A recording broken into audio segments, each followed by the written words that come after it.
नमस्कार, आप देख रहे हैं हर खबर में हूं आपके साथ अमित शर्मा। और इस वक्त की एक बड़ी जानकारी आपको हम दे दें जो कि कुशीनगर से आ रही है। ट्रेन की चपेट में एक युवक आया है और ट्रेन की चपेट में आने से ये युवक अपनी जान गंवा बैठा है। सेल्फी के चक्कर में युवक ने अपनी जान को गंवा दिया है। युवती को धक्का देकर जान बचाई गई है। ट्रेन में पैर फंसने की वजह से युवक की मौत हो गई। फिर नहीं गांव का ये मामला बताया जा रहा है। एक बड़ी जानकारी आपको हम दे रहे हैं, जहां ट्रेन की चपेट में आने से एक युवक की जान चली गई। सेल्फी के चक्कर में इस युवक की जान गई है। बताया जा रहा है कि एक युवती को भी धक्का देकर बचाया गया है। फिर नहीं गांव का ये मृतक जो युवक है वो बताया जा रहा है। कुशीनगर का ये मामला है, जहां ट्रेन की चपेट में एक युवक आ गया। सेल्फी के चक्कर में इस युवक की जान चली गई। युवती को धक्का देकर युवती की जान बचा ली गई। ट्रेन में पैर फंसने की वजह से युवक को अपनी जान से हाथ धोना पड़ा। ये बेहद दर्दनाक हादसा सामने आया है, जहां पर सेल्फी के चक्कर में एक युवक को अपनी जान गंवानी पड़ी है।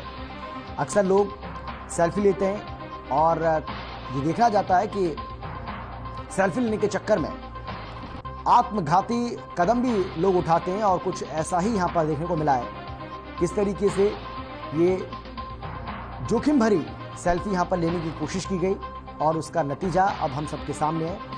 और इसीलिए हम भी आपसे अपील करते हैं कि सेल्फी के चक्कर में आप अपनी जान पर दांव ना खेलें, क्योंकि आपकी जान बहुत ज़्यादा कीमती है। और ऐसे में कभी ऐसे इस तरीके से प्रयास ना करें ताकि सेल्फी के चक्कर में किसी की जान ऐसे फिर कभी ना जाए। ये कुशीनगर का मामला बताया जा रहा है, जहां ट्रेन की चपेट में ये युवक आ गया। बताया जा रहा है कि ये जो पटरी है उस पर सेल्फी लेने की कोशिश कर रहा था और इसी दौरान ट्रेन में पैर फंसने की वजह से इस युवक की जान चली गई है।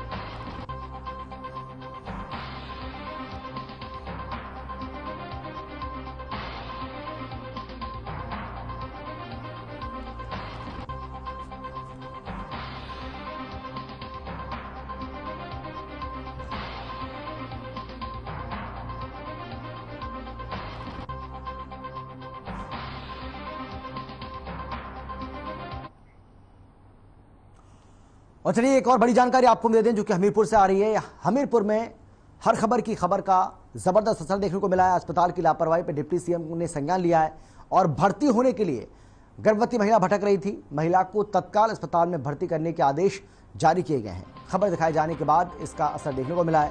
तो हर खबर की खबर का बड़ा असर देखने को मिला है। अस्पताल की लापरवाही पर अब डिप्टी सीएम ने संज्ञान लिया है। भर्ती होने के लिए एक गर्भवती महिला भटक रही थी। महिला को तत्काल अस्पताल में भर्ती कराने के आदेश अब जारी कर दिए गए हैं। हर खबर की तरफ से खबर को दिखाए जाने के बाद इसका ये बड़ा असर देखने को मिला है। हमीरपुर से इस वक्त की ये बड़ी जानकारी आपको हम दे रहे हैं। अस्पताल की लापरवाही पर अब डिप्टी सीएम ने संज्ञान लिया है और महिला को अस्पताल में भर्ती करने के आदेश उनकी ओर से जारी किए गए, जिसके बाद अस्पताल में महिला को भर्ती किया गया और अब उसका इलाज वहां पर चल रहा है। तो हर खबर की खबर का ये बड़ा असर देखने को मिल रहा है। आपको बता दें कि गर्भवती महिला जो दर दर भटक रही थी उसको अस्पताल में भर्ती नहीं किया जा रहा था। हर खबर ने इस खबर को प्रमुखता से उठाया, प्रमुखता से इस खबर को हमने दिखाया और जो संबंधित अधिकारी हैं, कर्मचारी हैं, उनसे भी हमने बातचीत की। लेकिन खुद अब डिप्टी सीएम ने इस पूरे मामले पर संज्ञान लिया है, जिसके बाद डिप्टी सीएम ने आदेश जारी किया कि किसी भी सूरत में इस महिला को जो कि गर्भवती है उसको अस्पताल में भर्ती किया जाए। और अब इस महिला को अस्पताल में भर्ती किया गया है, जहां पर उसका इलाज किया जा रहा है। तो हर खबर की खबर का एक बार फिर से ये बड़ा असर देखने को मिला है।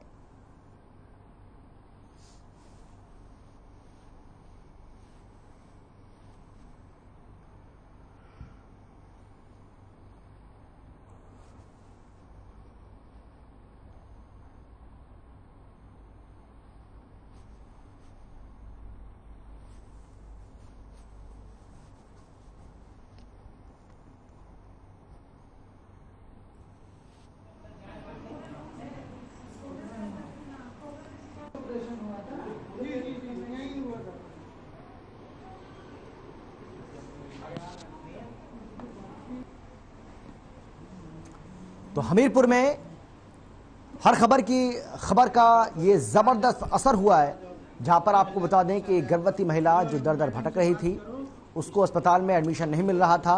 लेकिन हर खबर ने इस खबर को प्रमुखता से दिखाया। हमने जो संबंधित जो अधिकारी हैं, कर्मचारी हैं, उनसे बातचीत करने की कोशिश की, लेकिन जैसे ही मामला डिप्टी सीएम के संज्ञान में आया उसके बाद अब इसका असर हुआ है और इस गर्भवती महिला को अस्पताल में दाखिला मिल गया है। राजधानी लखनऊ में आजादी का अमृत महोत्सव कार्यक्रम का आयोजन हुआ है, जिसमें आपको बता दें कि सीएम योगी ने भी शिरकत की है। लगातार ऐसे कार्यक्रम आयोजित किए जा रहे हैं।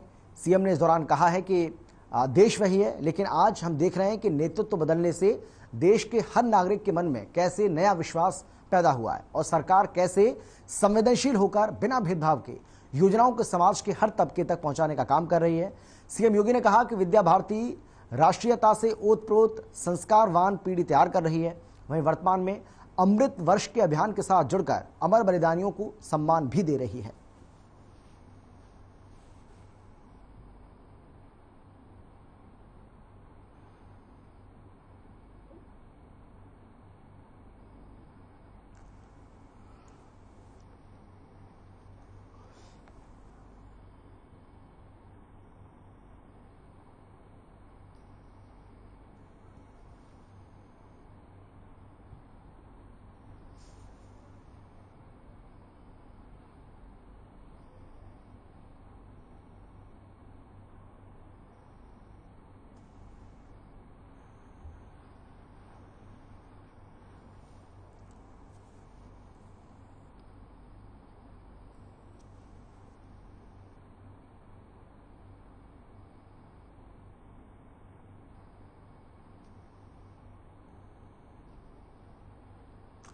तो सीएम योगी ने आज एक बड़ी बात कही। उन्होंने कहा कि जनता के मन में एक भरोसा पैदा हुआ है, देश वही है, लेकिन सत्ता परिवर्तन होने से लोगों के मन में एक विश्वास पैदा हुआ है कि किस तरीके से किसी भी काम को किया जा सकता है। आजादी के अमृत महोत्सव को लेकर उन्होंने ये बात कही। यूपी के उप मुख्यमंत्री ब्रजेश पाठक अपने परिवार के साथ गिरिराज जी की शरण में पहुंचे। उन्होंने गिरिराज जी के दर्शन और माल्यार्पण कर गिरिराज जी से प्रदेश में विकास की दुआ मांगी। वहीं स्थानीय नागरिकों ने उनको माला और राधा कृष्ण की छवि देकर उनका स्वागत किया। वहीं समाज सेवी गौतम खंडेलवाल ने गोवर्धन में 100 सही अस्पताल बनाने का ज्ञापन दिया। मीडिया से बात करते हुए ब्रजेश पाठक ने कृष्ण जन्मभूमि के मुद्दे पर अपने विचार भी रखे।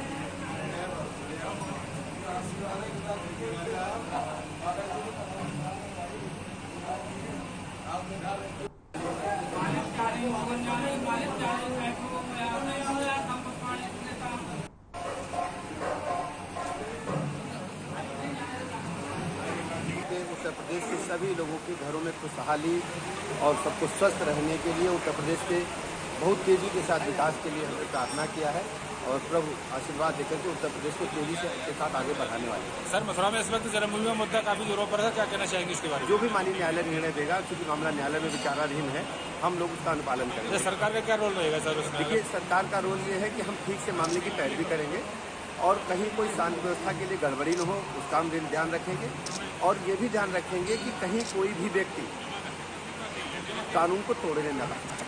मैं चाहती मेरे बच्चों को अच्छी शिक्षा मिले, लेकिन अच्छी शिक्षा के लिए आजकल शिक्षा इतनी महंगी हो गई है कि आम जनता अपने बच्चों को शिक्षा नहीं दे पा रही है। नहीं, वो ठीक है। हम जैसे लोगों को नौकरी क्यों नहीं है? हम पढ़े लिखे हैं, हम प्राइवेट नौकरी करते हैं। प्राइवेट स्कूलों में कैसी स्थिति चल रही है? हम पढ़ाते हैं बच्चों को, हम योग्यता देते हैं, लेकिन हमको कितनी सैलरी मिलती है? 5,000, 3,000। मैंने कई जगह आवेदन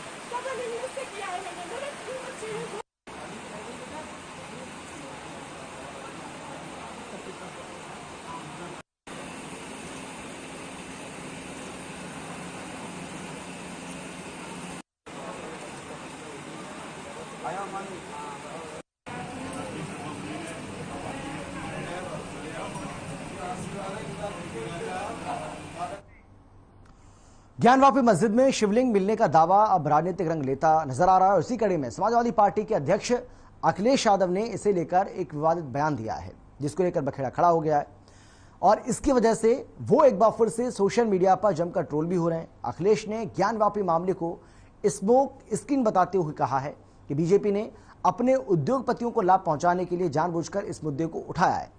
अखिलेश के इस बयान से साधु संतों में भारी नाराजगी देखने को मिल रही है।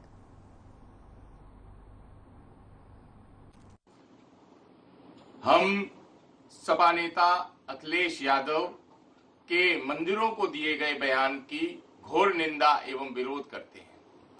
आज हम सभी भारतीयों को ये जान लेना आवश्यक होगा कि हमारी सत्य सनातन वैदिक संस्कृति सदैव विज्ञान और पराविज्ञान के माध्यम से आध्यात्म विज्ञान की ओर हमें लेकर के जाती है, परंतु हमारे प्राचीन या आधुनिक मंदिरों का निर्माण से लेकर के उसमें होने वाले सभी कर्मकांड, अनुष्ठान इत्यादि ये सब पूर्ण रूपेण वैज्ञानिक, परावैज्ञानिक आधार पर ही होते रहे हैं।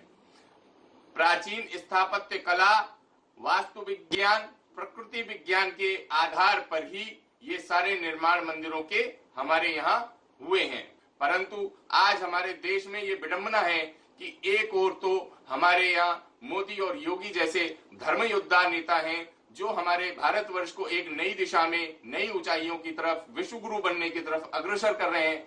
ये ओवैसी और अखिलेश यादव जैसे नेताओं का उपचार स्वयं देवादिदेव महादेव महाकाल करेंगे और एक दिन इनको अवश्य बहुत ज्यादा दंड मिलेगा, जिसकी इन्होंने अपेक्षा भी नहीं की होगी। कि अखिलेश यादव जी ने सत्य सनातन धर्म को अपमानित करने वाला बयान दिया, जो कि सर्वथा उचित नहीं है। उन्होंने कहा कि किसी भी पत्थर पर लाल चंदन लगा दिया, टीका लगा दिया और बाहर लाल झंडा लगा दिया और वह मंदिर बन गया।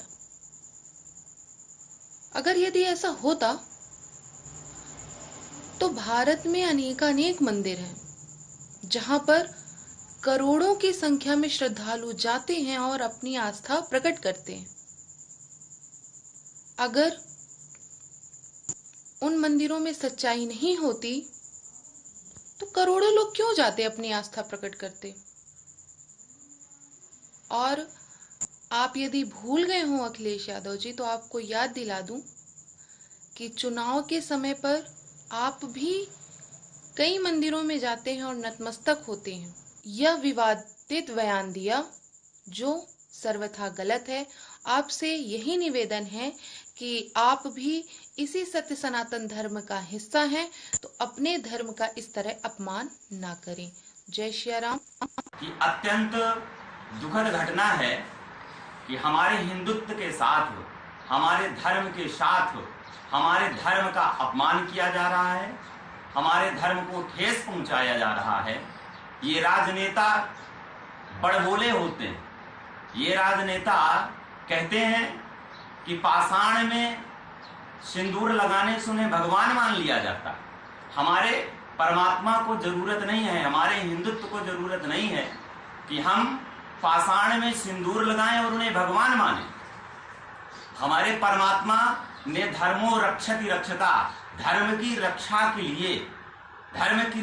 लिए इस धराधाम में अवतरित हुए हैं।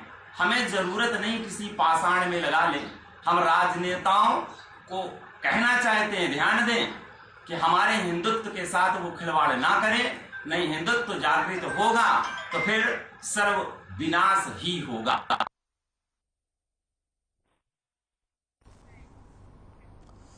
श्री कृष्ण जन्मभूमि शाही ईदगाह विवाद पर कोर्ट ने बड़ा फैसला दिया है।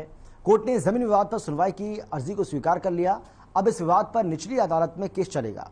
रंजना अग्निहोत्री सुप्रीम कोर्ट की वकील हैं और राम जन्मभूमि अयोध्या मामले में भी उन्होंने कोर्ट में मुकदमा दायर किया है। इसके साथ ही आपको बता दें कि उन्होंने श्री कृष्ण जन्मस्थान की 13.37 एकड़ जमीन पर दावा किया था कि जमीन श्री कृष्ण जन्मस्थान की है और यहां पर शाही ईदगाह का निर्माण किया गया है। ईदगाह की जमीन पर भगवान श्री कृष्ण की जन्मभूमि और मंदिर का गर्भगृह है और इसको लेकर रंजना अग्निहोत्री और अन्य वकीलों ने याचिका दाखिल की थी। मथुरा डिस्ट्रिक्ट एंड सेशन जज राजीव भारती ने फैसला सुनाया है कि इस मामले में अधिवक्ता रंजना अग्निहोत्री समेत 6 वादी हैं और ये अपील साल 2020 में दायर की गई थी, जिसमें ईदगाह की जमीन पर मालिकाना हक मिलने का दावा भी किया गया था। तो श्री कृष्ण जन्मभूमि ईदगाह विवाद, जिसमें आपको बता दें कि अब निचली अदालत में ये केस चलने वाला है। आगे बढ़ते हैं। हमीरपुर के कोतवाली राठ कस्बा में अतिक्रमण पर मुख्यमंत्री योगी का पीला पंजा चला, जिससे पूरे कस्बे में हड़कंप मच गया। कस्बे के कुछ लोगों ने इसका विरोध भी किया, लेकिन प्रशासन ने किसी भी बात को नहीं सुना। वहीं मौके पर मौजूद एसडीएम अभय नारायण राय ने पुलिस बल के साथ नगर में अतिक्रमण पर बुलडोजर चलवाया। एसडीएम ने कहा कि यदि अतिक्रमण है तो हटाना ही पड़ेगा और सरकार अवैध कब्जों और गैर कानूनी निर्माणों के खिलाफ लगातार बुलडोजर चला रही है। इस दौरान कई लोगों ने प्रशासन पर भेदभाव करने का आरोप भी लगाया।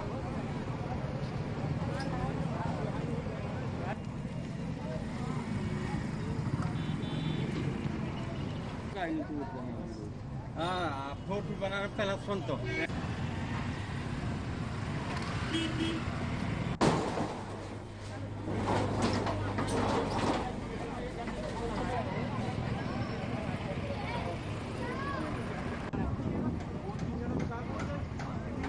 ठंडा पड़ा फिर वो बोला नहीं क्या करूं मैं।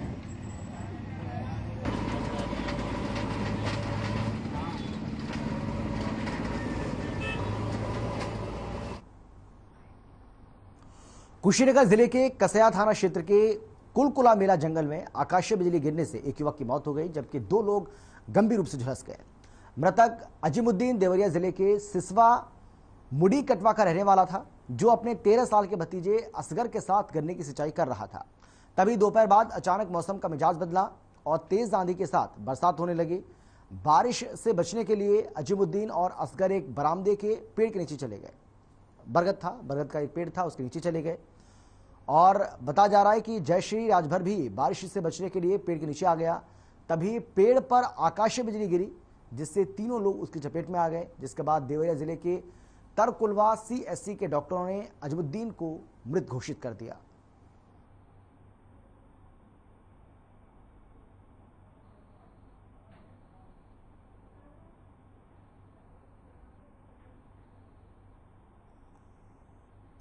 तो आकाशीय बिजली की चपेट में 3 लोग आए, जिसमें से आपको बता दें कि अजमुद्दीन नाम के शख्स की मौत हो गई है। पेड़ पर ये आकाशीय बिजली गिरी, 3 लोग इसकी चपेट में आए, जिसमें से एक की मौत हो चुकी है, जबकि 2 गंभीर रूप से घायल हो गए। और चलिए अब बात करते हैं सफाई व्यवस्था की। किस तरीके से सफाई व्यवस्था को लेकर लगातार फुर्ती दिखाई जा रही है। लखनऊ की अगर हम बात करें तो महापौर ने यहाँ गुरुवार को सफाई व्यवस्था का निरीक्षण भी किया है और इस दौरान एक स्थान पर सफाई कर्मचारियों की संख्या कम मिलने पर उन्होंने कार्यदायी संस्था पर 1 लाख रुपए का जुर्माना भी लगाया। साथ ही जिम्मेदार अधिकारियों से जवाब तलब किया। महापौर संयुक्ता भाटिया सुबह गुरु नानक नगर वार्ड पहुंची। यहां उन्होंने विश्वेश्वर नगर और पूरन नगर का निरीक्षण किया। साथ ही स्थानीय लोगों से बात भी की। लोगों ने बताया कि सफाई व्यवस्था दुरुस्त नहीं है। निरीक्षण के दौरान महापौर को शक हुआ कि कर्मचारियों की संख्या कम है। इस पर उन्होंने सभी की गिनती कराई तो 10 कर्मचारी कम मिले। नाराज महापौर ने संस्था पर कार्रवाई की।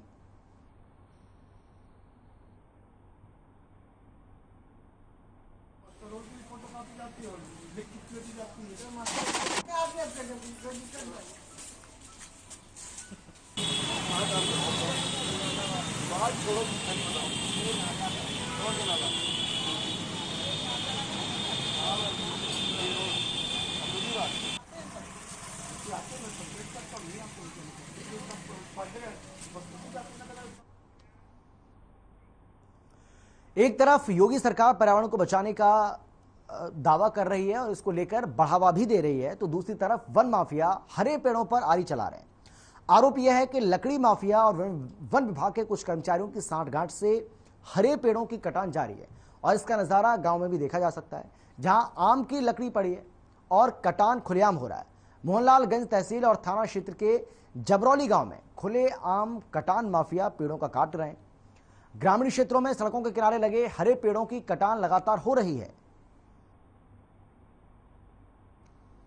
इसकी वजह से आपको बता दें कि पर्यावरण को बहुत नुकसान पहुंच रहा है। वन विभाग के कर्मचारी और लकड़ी ठेकेदारों के गठजोड़ से यह धंधा खूब फल फूलता नजर आ रहा है।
लखनऊ मंडी परिषद के सचिव संजय सिंह के खिलाफ विभूति खंड थाने में मुकदमा दर्ज किया गया। संजय सिंह पर लाइसेंस और दुकान आवंटन में वसूली का आरोप लगा है। इसके साथ ही आपको बता दें कि मामले के पीड़ित का कहना है कि संजय सिंह ने मंडी में आढ़त का काम दिलाने के नाम पर अपने सहयोगियों की मदद से पीड़ित से 20 लाख रुपए ठग लिए। पीड़ित ने कहा कि पुलिस के दबाव में उसे 5 लाख रुपए वापस दिए गए, लेकिन आरोपियों की तरफ से दी गई चेक बाउंस हो गई। पीड़ित ने भ्रष्टाचार, धोखाधड़ी और सीतापुर रोड स्थित मंडी में अवैध आड़त और अवैध कब्जा करने के साथ ही जान से मारने की धमकी का आरोप लगाते हुए एफआईआर दर्ज करने की मांग की है। न केवल मांग की बल्कि एफआईआर दर्ज भी करवाई। आरोपी संजय सिंह का कहना है कि मंडी में करीब 1800 फर्म काम करती हैं। वो किसी भी व्यक्तिगत रूप से किसी को जानते नहीं है, किसी षड्यंत्र के तहत उन्हें फंसाया जा रहा है।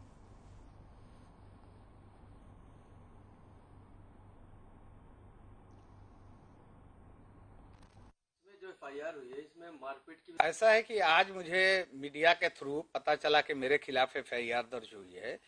संबंधित जो भी फर्में हैं उनके बारे में व्यक्तिगत रूप से हमारे पास कम से कम यहाँ मंडी में 1800 लाइसेंसी हैं, जिनको किसी भी 1800 लाइसेंसी में से किसी को व्यक्तिगत रूप से मैं नहीं जानता। जहां तक है ये मुझे टोटल बदनाम करने और मेरे पद का गरिमा को समाप्त करने के उद्देश्य से एक षड्यंत्र रचा गया है। और इसमें जो भी एफआईआर दर्ज कराए गए हैं, कम से कम एक बार पुलिस को मुझसे लिखित रूप से या उससे पूछना चाहिए कि मेरे द्वारा क्या गलती किया गया। अगर मेरी गलती होती तो मेरी जांच किया जाता। लेकिन ये टोटल जो है किस आधार पर, किस दबाव में ये एफआईआर दर्ज कराया गया है, मेरे ऊपर आरोप लगाए गए हैं, ये पूर्णतः गलत। राजधानी लखनऊ में एक सीएनजी बस में आग लग गई, जिससे वहां अफरा तफरी का माहौल बन गया। बताया जा रहा है कि दुबग्गा थाने के तहत हरदोई रोड पर भालचंद इंस्टीट्यूट के सामने सीएनजी बस में आग लगी। बस में आग लगने का कारण शॉर्ट सर्किट बताया जा रहा है। गनीमत ये रही कि बस में कोई पैसेंजर नहीं था, वहीं ड्राइवर और कंडक्टर दोनों सही सलामत निकल गए। आग लगने की जानकारी मिलने के बाद फायर ब्रिगेड की गाड़ी मौके पर नहीं पहुंच पाई। लोगों ने काफी मशक्कत के बाद आग पर काबू पा लिया।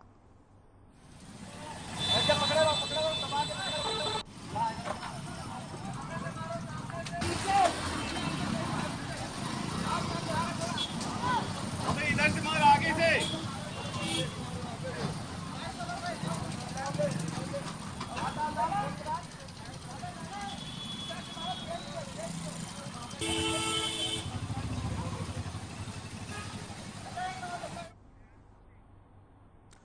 राजधानी लखनऊ में नगर निगम के डंपर चालक नियमों का खुलेआम उल्लंघन कर रहे हैं। गंदगी से भरे डंपर को खुले में सड़कों पर दौड़ाया जा रहा है।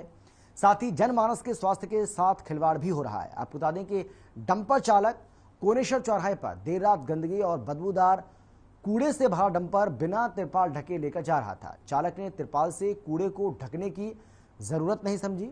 जहां एक और कोरोना जैसी भयंकर बीमारी अभी पूरी तरह से पीछा नहीं छोड़ रही है, तो इस तरह की लापरवाही चालकों की सेहत के साथ साथ आम जनता की सेहत से भी खिलवाड़ की जा रही है।